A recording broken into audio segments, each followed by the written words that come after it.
shout out to our movie theater because no one sang when Cynthia and Ariana Grande were singing. I applaud you. I know that's very difficult, theater kids, but I applaud you to sit in a movie seat and be quiet and not sing along. Popular. Annmarie's opinion won't be popular. Hello and welcome to Cassette Take, where you can eject wherever you want, but please don't forget to rewind. I'm Ethan. I'm Annmarie. And Annmarie, what did we just go see? We just got out of seeing Wicked. Wicked with Ariana Grande and Cynthia Erivo and Jeff Goldblum and Michelle Yeoh. Great cast. And directed by John C. Chu? Yes. Or John M. Chu? M. Chu. Okay. He did Crazy Rich Asians, so. Yeah, so we know this guy's a great filmmaker going in. Amazing filmmaker, by the way. Please do Crazy Rich Asians too, but Yeah, and that's not the point. Before we get into it here, so for context, I've never seen the musical. I haven't either. I knew, other than the popular song, I knew little to nothing about the soundtrack. You didn't know Defying Gravity? No, other than people were jumping around thinking they were defying gravity and singing some song, I don't know. But... Well, we both know the Wizard of Oz, though. Yeah, well, yeah. Yeah, well, I know, just to give context. We're yes. We're not that dumb. Yes, Wicked, for all you who don't know, is indeed like a Wizard of Oz, like a retelling prequel kind of thing. Yeah. Gives you a new perspective of why Dorothy arrives at the situation she arrives. Dorothy, like the Wizard of Oz. Alpha? Gosh, I'm not that bad at names. It's basically why the Wicked Witch is so wicked. Basically. Yeah, tagline. Or why the people around her are so wicked. Ooh. But yeah, I will have to say, going into this movie, I was expecting quite a bit, actually, because, I've heard great things about the musical, and I heard great things about this director, great things about the cast, the critics, the audience reactions, everyone, talking about this movie, oh my gosh, this might be a big case at the Oscars. People also said it was better than the actual play. Yes. Can't remember who said that, but I did see that this morning before we did go see it. And wow. So my expectations, even though the only association I had with this movie is seeing the original Wizard of Oz, they were pretty high. Same. I have to agree. Mine were through the roof, basically. Yeah, and I can proudly say that this movie has met those expectations, and in some cases exceeded those expectations. However, keyword however, Annmarie, what did you think about it? I was disappointed. I know everyone can hate me. I'm the Wicked Witch. I get it. I think this film, there's stuff in it that I think is valid critiques. Here, let's start off with the good. Ariana Grande and Cynthia Erivo are incredible in this. They're Alphabet and Glinda. I bought their friendship right away. They were absolutely incredible. Amazing singers. They will both be up for an Oscar, which I think is very well deserved. I think it's visually beautiful. Like I said, I love Crazy Rich Asians, so I love the color and everything and vibrance. I think that was fantastic. This movie, unfortunately, doesn't work for me because the pacing is so awful, in my opinion. Which is interesting to hear you say, with your, investment and personality with editing and experience with it, to hear you talk about the pacing that way. Because, it just, for me, it was like the exact opposite. It's just so weak. Yeah, I thought, each scene did a great job of flowing into the next, and it really, I don't know, it worked for me. And by the time we were done with the movie, I'm just like, wow, that was, how long is the movie? 2.5 hours? Only 2 hours and 40 minutes. Oh my gosh. It's a long one. It did not feel like that at all. Yeah, I would say the first half for me, to 10 out of 10, 100%. I honestly loved the first half of this movie. I think where it changed is there's a song between Alphabet and Pharaoh. Handsome, good-looking guy? Handsome, good-looking Jonathan Bailey. Oh, that guy, yeah. And that's where it changed. I don't know what about it from there. It really just didn't work for me after that. Well, like, that song, but think The song, yeah. I got to think about that one versus the first one that we see him in. Yes, that one was great too. Yeah. We'll have to discuss what our favorite song was, but like after that point, something about it didn't work for me.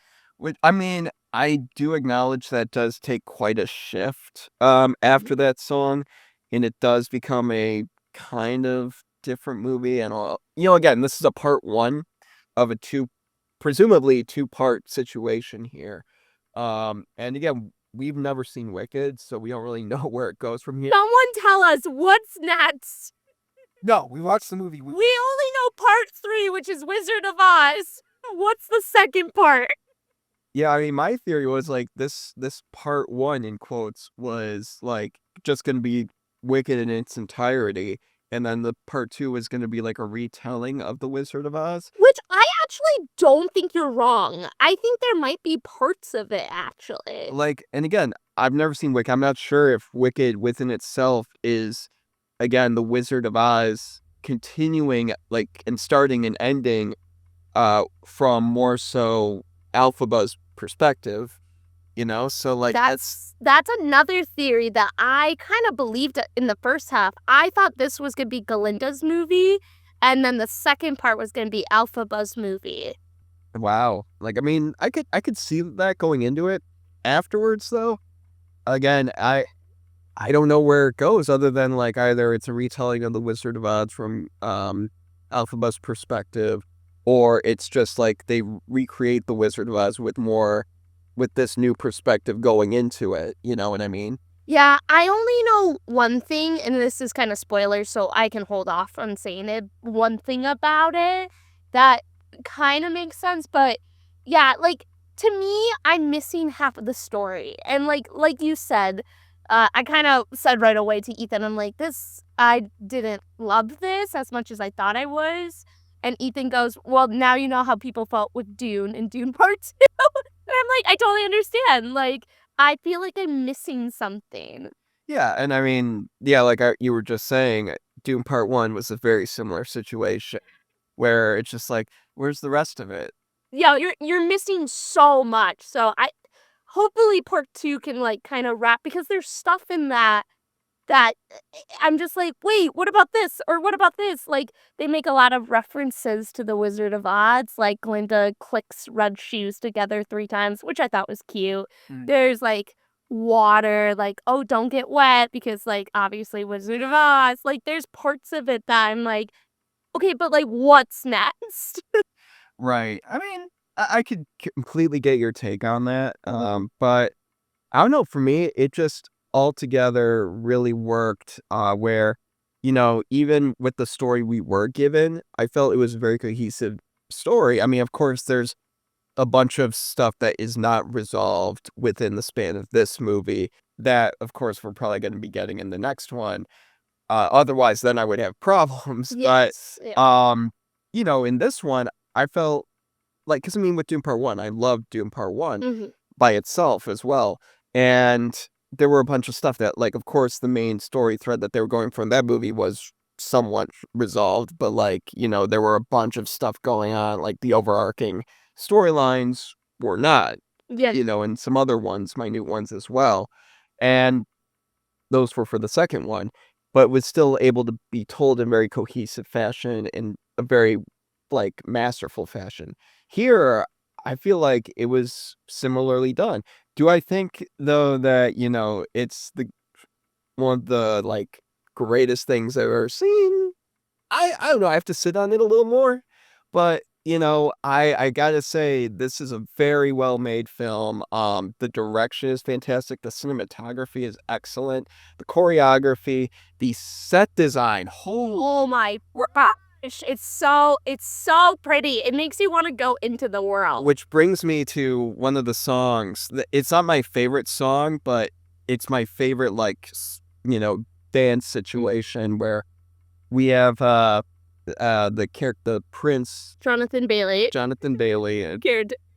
his character, not yeah. Jonathan Bailey just walked on and said like, "I'm Jonathan Bailey, and this I'm handsome and Prince." Yeah, but anyway, so yeah, his character is introduced with this song, and they're like, Such a good song. the set design with it takes place in the library, and it's just all these spinning parts, quite literally. Like this whole thing is just so well designed. Like, how did they manage to get certain shots and like so smoothly transition to the next camera angle? And it just like blew my mind with some of the choreography and how they were able to get those shots together. It kind of reminded me of like Inception, where like Inception kind of made groundbreaking levels to cinematography.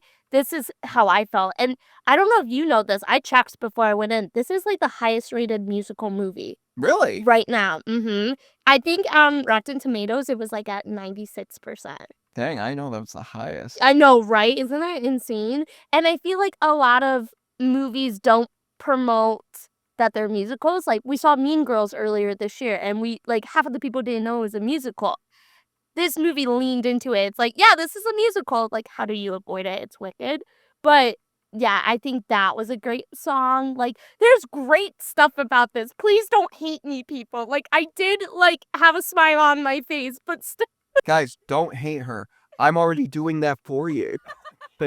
Kidding, but no, like again, the film is all subjective. So I mean, everyone's validated to their opinion unless they don't like the original Star Wars trilogy. But besides that, no. So I would say that though specifically was a very well put together dance, and it reminded me quite a bit of like Furiosa. This is a weird connection, but like Furiosa, where I'm watching the movie, I'm like, wow, how'd they get that shot? Or like how they transition from this shot to that shot, and like keep me so immersed into the storytelling without having to worry about like, oh, I noticed how that cut was like a little off, or like this was off in the background or something like that. Like it was so well done, and it reminded me a little bit of that experience with Furiosa, and I was not expecting to compare those two movies together this year. It's cool because they make Shiz University where this place it takes place. That's the real name, Shiz. That's just so weird. Okay, sorry, keep going. But it makes it feel like real. Like it felt like a real university where like I feel like other times you're like, oh, I'm watching something. Like I felt like I was there. So I think that was a special connection. So Yeah, absolutely. And I will say this movie really harkens on old romanticized Hollywood quite a bit, like in a good way, with like the title cards, like the fonts, and like the credits especially, and just like the almost the style of how the movie is told. And there's like this romantic Hollywood vision of it that kind of holds true to, and I've never seen the musical, probably the musical, and also the spirit of the original Wizard of Oz. Yeah. And I also I wanna like applaud their humor too. This movie was really funny. The best line is when someone goes, I don't see color to alphabet. Was what's his face from SNL? Yeah, it was SNL. I don't remember. Gosh, I can't remember. I'll look it up. You keep talking nonsense. Funny. I also think, again, Ariana Grande is absolutely incredible. I love that this year old childhood stars are coming back to act, like Selena Gomez, like Ariana Grande. I think she was actually like a perfectly cast. Both the leads were perfectly cast in my opinion. Bowen Yang. Yes. Oh my gosh, yeah, I forgot. Peter Dinklage is in this movie. There's so many people in it. I think people just wanted to be in it so bad. This cast is stacked. Yeah, but oh my gosh. Again, going back though to how talented this cast is, Cynthia Erivo and Ariana Grande really do steal the show. Well, they sing live too, which is absolutely crazy. Yeah, and there are at times where you can tell, but like in a good way. You know what I mean? Like there's just much more spirit into it. It's kind of weird to say that, but like I don't know, when you see, especially when we saw it in Dolby. By the way, if you're gonna see this movie, probably definitely see it in Dolby to get that top tier sound quality. It is just, I don't know, it really immersed you. It felt like you were there, like you were saying. It blended with the set design and the sound design as well. Like just again, their authentic voices being there to pair with that. I just thought it was brilliant. I also want to say another thing. shout out to our movie theater because no one sang when Cynthia and Ariana Grande were singing. I applaud you. I know that's very difficult, theater kids, but I applaud you to sit in a movie seat and be quiet and not sing along. Except for the sing-along specific show. You could go sing with that one, Yeah, but this one... Which they are doing. I believe AMC is indeed doing a sing-along, situation going on with certain showings. Yeah. So be on the lookout for those, theater kids. But like I said, you really, really have to go see this in Dolby. Like you said, it made the movie so much better. Yeah, and I mean, hey, if you see an IMAX, I mean, no complaints there.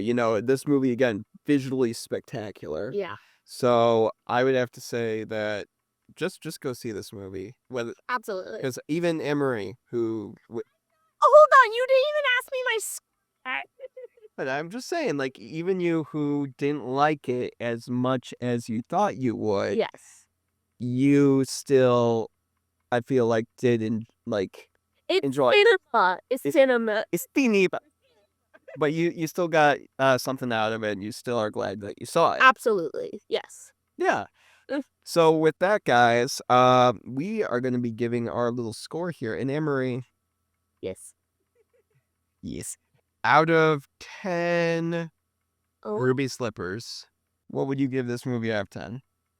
I really went into this movie with very high expectations. I've never seen the musical, like we said, but I know the songs, and so I went into it with high expectations. I'm a huge Ariana Grande fan, and I think the singing, the dancing, the visuals, it all lands. It really comes down to the editing and the pacing that just doesn't work for me and really took me out of it for the second half. So I'm gonna give it, and I wish you guys, I really wanted to give this a 10. I wanted this to be like my third 10 in a row. I'm gonna give it an 8, which I think is still pretty good for it. It's unfortunate, but again, we'll have to see how part 2 does. I'm super interested, but I think a solid 8. Okay. Now for the real score. No, I'm full arcade. By the way, Bowen Yang is the name of the SNL cast member that was part of this movie. So yeah, absolute shout to him. Great job, and really making us laugh throughout, along with everyone else. I think we call it. But yeah. So I would have to give this movie 10 Ruby Slippers out of 10. What? And I was not expecting to. I was expecting maybe like an 8 or 9 at most. I mean, again, I can't really think of anything that didn't work for me in this movie. So, I mean, it's hard for me. Maybe, who knows, a couple days later, I might find maybe this acting performance is a little off, or the flying monkeys didn't do right. I don't know, something might come up. But, right now, I'm glad I saw this movie, and it was a wonderful experience. Some would say delightful. And, I gotta say, yeah, it's gotta be a 10 for me, because if I'm doing it anything lower, something's gotta be wrong with it, and I couldn't find much wrong with it. Oh, man. So good job, Mr. Chu. Yes, seriously. Brilliant job. Yeah. So, with that, Annmarie, we're going to be fast-forwarding on to our little spoiler review here for Wicked Part 1. But before we do, guys, let us know what your takes on our tapes in the comments down below, and let us know your thoughts on all of, Wicked Part 1. Have you seen it yet? Were you able to go to that Amazon early screening that was on Monday and see it before us? Let us know in the comments down below what you thought of it. We haven't seen the musical. Maybe you guys know something we don't. Please tell us. Annmarie's beckoning. But hey, again, wherever your takes are, let us know on our tapes in those comments down below. So with that, Annmarie, it's spoiler time. It's spoiler time. Are you going to be like, if you're weird? Yes, if you're weird and sadistic and have not seen the movie and for some reason still want the spoilers, again, I judge you so hard. More than Annmarie judges this movie. That's saying something. But anyway, spoiler time. All right, so spoilers. Again, I feel like we have to keep saying this. We both haven't seen the musical. All I knew was that animals and talking animals and kind of their rights being taken away was a part of it, which you didn't know at all. No, I did not. That's such an odd thing to know, though. I know, right? Like, you don't know the other stuff, like, Well, some stuff, and I don't want to say too much because I'm like, well, do you want it spoilers? oh, right, I get it. But So I think that's really interesting, actually, and I want to the author, which if you don't know, Alphaba is actually named after the author because his initials were LFB, which I think is super cool. I think that's a really interesting dynamic to put into this movie. There's a lot of signs and just communications, Alphaba's sisters in a wheelchair, which I think is really good. It just stands out in that way, which I think is super special. yeah, and I think this, do you know, by the way, if, the character in the wheelchair, Alphaba's sister is still, like, in a wheelchair in the musical? Yes. So again, another special scene that happens is Celine Dion and Kristen Chenoweth come back and they sing, which I think was super special. I'm pretty sure the girl in the wheelchair that Celine Dion reaches over to is the original Nissa in the musical. Oh, okay. I'm pretty sure, correct me if I'm wrong in the comments, but I'm pretty sure she is in the musical too. Oh, okay, that's wonderful.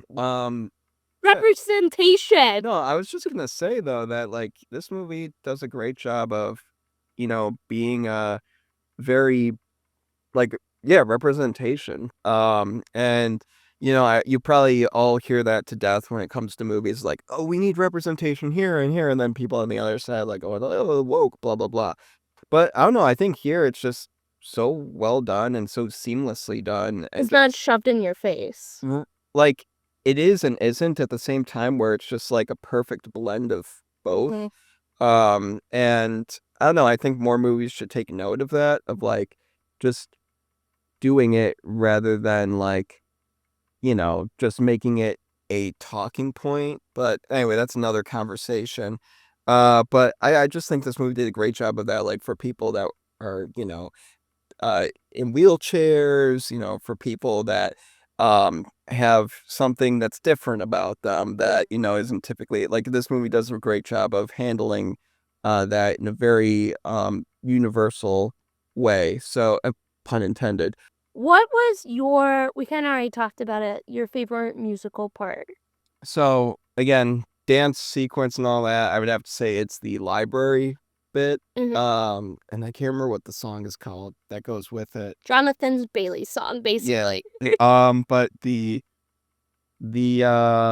one that I would say I really enjoyed was either the Defying Gravity one or what was it? The Emerald City. Like A Day in Emerald City. Yeah. Like that one, I don't know, it just really was whimsical and fun and just like had a great sense of gravitas to it. And I thought like that was probably going to be the one for me, like guaranteed from this movie to the point of ending that like, oh, this is probably gonna be my favorite one because I know Defying Gravity's left. And then we get to Defying Gravity, and I know you have your thoughts on it, but I personally just I don't know it had certain moments because the only version of it I've heard is from the trailers. Yeah. But the way that it's sung in its entirety, here, I don't know, I got a lot more out of it, and I'm like, wow, that was damn good, damn good. I did not like Defying Gravity. I think that's actually, and it's nothing. Oh my god, I'm getting so much hate. It's nothing to do with the music, but again, taking a play and making it into a movie, I feel like you lose some nuance of it. And I just really didn't understand how Glinda and Alphaba's friendship falls apart that quickly. I guess it doesn't fall apart, but they just go their separate ways. And I feel like in a play it would make more sense, but in a movie I felt like I lost something. Well, in the play, I think they do always have to be a little more outwardly, obvious about stuff because you don't get those, again, like you're saying, nuances at the forefront of it by like, oh, we gotta get the audience's eyes directly at like this person's pocket or something like that. so they'll make it obvious when it comes to, a play. But here, I don't think it's too obvious with what happens at the end, with when they go their separate ways. I think it's just a matter of this whole thing of, yeah, we have different views of what we want, and we do want what's best for each other. But then, like, right after they say that, she's flying off and they were supposed to kind of go together, Mhm. and then suddenly, she just goes without her. And that's how she views it. And now suddenly she's being hugged by the person that she was started off being inspired by. So I think it makes sense. Like, it's a really good visual representation for why they are at where they're at this point. Yeah, I guess to me, I understood it, like, we're gonna go our separate ways, and I knew that's where it was leading to because I've seen The Wizard of Oz, but I don't know. I don't know why it just confused me a little bit because I know they're supposed to be enemies at the end. So how are we gonna get to that place when they seem like frenemies right now? Yeah. So again, I don't have part two, so I'm- no idea. I'm just very curious to see how they do the thing in the musical, like in the original play musical of like the monkeys getting their wings. Oh, in the play, I wonder. It's just like in the movie, you get to see like the whole anatomy of it, like it's like like that, and like, dang, that looks like it hurts, but in the play, probably be like, here are your little wings. Like Black Swan creepy, like Yeah. um another question. If you only had to give the Oscar nomination to Cynthia or Ariana Grande, we both know they deserved it, and I do truly think they're both gonna get it. Like a nomination or like the actual award? Nope, nomination. Okay. Who do you give it to more? Not to pit women against each other, but I just want to know, like, because I have my answer. I would say that it's a really tough one, in all honesty. It's really close. It really is. And gosh, I don't know. Who would you do?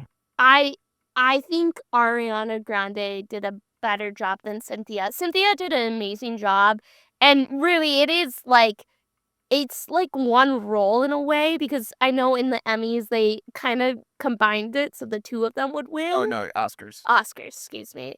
Um, and so I don't know. I connected with Ariana Grande's character more, and maybe that's what pulled me in to her performance more. Cynthia's amazing, but I think I would give it to Ariana Grande. It felt like her movie more than Elphaba's movie. I will say when it came, gosh, it's just like I know the character more so of. Okay, so I have to keep because I'm going back and forth in my head constantly of my answer. It's all hard. I will say this now that I think about it more. And again, comparison is the death of happiness sometimes. So, but we for the 3/4 of the movie, I would probably tell you it would be Ariana. But the last bit, the last act of Wicked Part 1 here, Cynthia really delivers. Like it, because I always look at, even back when I was younger and Wicked was like so popular, I'm like, and I'm hearing her sing, whoever it was at the time, who was the Kristen Chenoweth, Celine Dion. or was that the one who was singing in the music, like the original theatrical musical? Celine Dion is Elphaba. Yeah, okay. So hearing her, it's just like, wow, that sounds very majestic. I don't know her as the "I'll get you, my pretty." Yeah. But it's like here, and I was wondering, how are we going to get to that point? Like, is it just something we don't we just don't regard? And it's like, oh no, she's just saying beautifully here, and it's like a difference, its own thing. Don't worry about it. But it's like towards the end, it gets to a point like where her eyes are wide open, and like she's like like chanting out spells and all from the Grimmery, and I'm like, holy I think I just saw it there. like a little bit. You saw a connection? Yeah, like a little bit. Like if she kind of keeps going down this road, which obviously, we're gonna get to where it goes and where it's destined to go, and if she keeps leaning into it, then dang, I would probably I could probably tell you right now, I'd give it to her in the second one. Mm-hmm. But if we're going by like the majority of the movie, gosh, I probably Ariana, but I don't know. It's so close. But again, that last bit I think is really what does it for me, and that kind of overcomes the preceding 3/4. So honestly, gosh darn it, Cynthia. I would probably have to go with Cynthia. We know they're both gonna get one. I'm pretty sure they're both gonna get one. Yeah. And yeah, I'm just so interested because like we know Wizard of Oz, so how do we get there? Because even at the beginning of this movie, it starts with Glinda going to the Munchkin land and being like, she's dead, like, and she seems fine with it. Like, that's her friend. Like, how do we get there? Yeah. And I know only part 2 will answer that. And quoting one of your favorite movies, we'll get there. When we I just want to know though, and like, there's so much stuff like Nissa at the end. I don't know if you saw their father collapse. Yeah.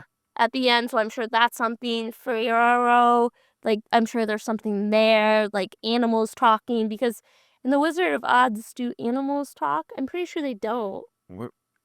There's a lion. Oh, a lot of characters. Wait. I'm not that dumb. Hold on. I know, and my theory is that little cub that they saved was the lion that we meet. Yeah, I mean he's gotta have a big growth spurt, but lions don't take that long to grow. I thought it was a leopard. Oh, wasn't it a lion? Oh, it looks like a leopard to me. Comment down below, Leopard or lion people. Let's know in the comments down below. I don't know. Oh my gosh, I know. I really wish I could I'm sorry, you guys. I really wanted to love this movie, and I do. I just think the editing for it is just the second half just doesn't work. And it works for me. Good for you. Movie subjective. Yes, and speaking of subjective, guys, if you're at this point of the review, you have definitely 100% seen this movie again, unless you're a sadistic weirdo. So guys, let us know your thoughts, your wonderfully subjective thoughts in those comments down below. And let us know your takes on our tapes. So with that, Annmarie, I gotta say, when all is said and done, this movie was totally wicked. Totally wicked. We're just quoting The Incredibles today.